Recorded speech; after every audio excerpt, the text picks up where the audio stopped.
Election commission పై ఒక range లో విచ్చుకుపడ్డారు YCP నేతలు.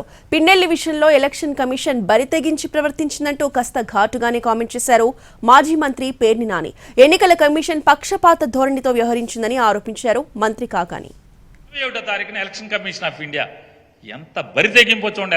ఎలక్షన్ కమిషన్ ఆఫ్ ఇండియాది వెంటనే రాస్తాడు. ఆ సంఘటన జరిగిన ఎమ్మెల్యేని ఎఫ్ఐఆర్ కట్టారా? అతను ఎమ్మెల్యేని ఎవడు చెప్పాడు? నువ్వు అడిగావా? నీకు సీఈఓ కదా, ముక్కు చెవు కళ్ళు అన్ని కూడా సీఈఓ కదా, లేదా జిల్లా ఎన్నికల అధికారి కదా, లేదా డీజీపీ కదా, వాళ్ళు ఎవరిని అడగవు. వెంటనే మెషిన్ బాధలు కొట్టిన దాంట్లో ఎమ్మెల్యే మీద కేసు కట్టారా?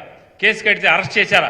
అరెస్ట్ చేయకపోతే తక్షణం అరెస్ట్ చేయండి, లోపలేండి సెల్లో అని ఆదరాబాదరాగా సంతకం పెట్టి election commission of India direction. సాక్షాత్తు జిల్లా జడ్జికి, హైకోర్టు జడ్జికి కూడా అటువంటి అధికారం లేదే.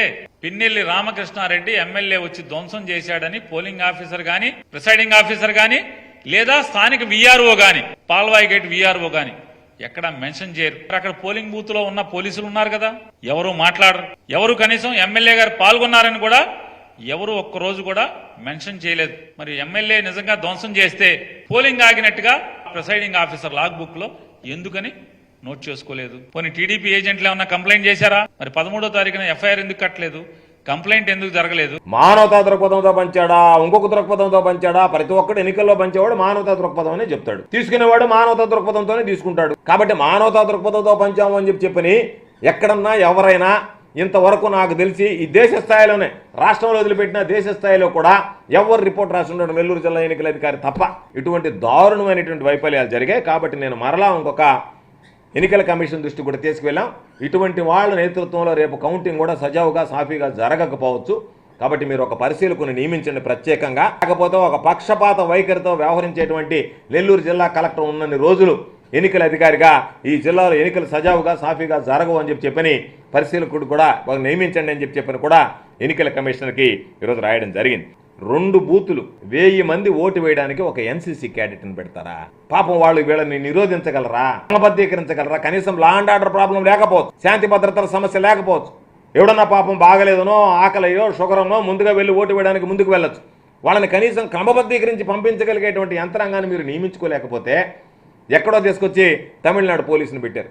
ఎంత దారుణమైనటువంటి పరిస్థితి అంటే, నాకు తెలిసి నెల్లూరు జిల్లాలో ప్రజలకు నిజంగా చేతులెక్కి మొక్కాలి. పాపం ఎక్కడో చెదురుమదురు సంఘటనలు జరిగాయి, కానీ ఎవరు ఎంతమంది ప్రేరేపించినా సరే శాంతియుతంగా నిలబడి రాత్రి 12 గంటలు 1 గంటలైనా సరే ఓటింగ్లో పాల్గొని దాన్ని బాధ్యతగా ఈరోజు మనం ఓటు వేయడం అనేటువంటిది మన బాధ్యతని గుర్తించినటువంటి నెల్లూరు జిల్లా ప్రజల్ని, పాపం పోలింగ్లో పాల్గొన్నటువంటి అధిక శాతంలో ఎక్కడన్నా ఒకటేరా ఉండొచ్చు కానీ లోపాలు, అధిక శాతం పోలింగ్ సిబ్బంది కష్ట నష్టాలకు ఓర్చి నేను అనుకున్నా ఈ ఎన్నికల్లో కనీసం ఈరోజు జరిగినటువంటి పరిస్థితుల్లో ఈ బాక్సులైనా స్ట్రాంగ్ రూమ్కి చేరతాయా అనేటువంటి అనుమానం కలిగింది.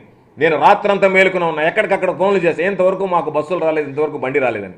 ఎప్పుడైనా ఒక రూట్ బస్సు అని ఉంటే పోలింగ్ అయిపోయిన తర్వాత గంట కల్లా వచ్చి మామూలుగా డబ్బాలు తీసుకెళ్ళేది. ఏది మామూలుగా పోలింగ్ బాక్సులు ఉన్న రోజుల్లోనే ఈవీఎంలు తీసుకెళ్ళడానికి అర్ధరాత్రి నుంచి పాపం ఎదురు చూస్తే ఏజెంట్లు, అన్ని పార్టీలకు సంబంధించినటువంటి ఏజెంట్లు అందరూ కూర్చుంటే వేకుజామున 7 గంటలు 8 గంటల దాకా వచ్చి ఆ బస్సులు తీసుకెళ్ళాయి.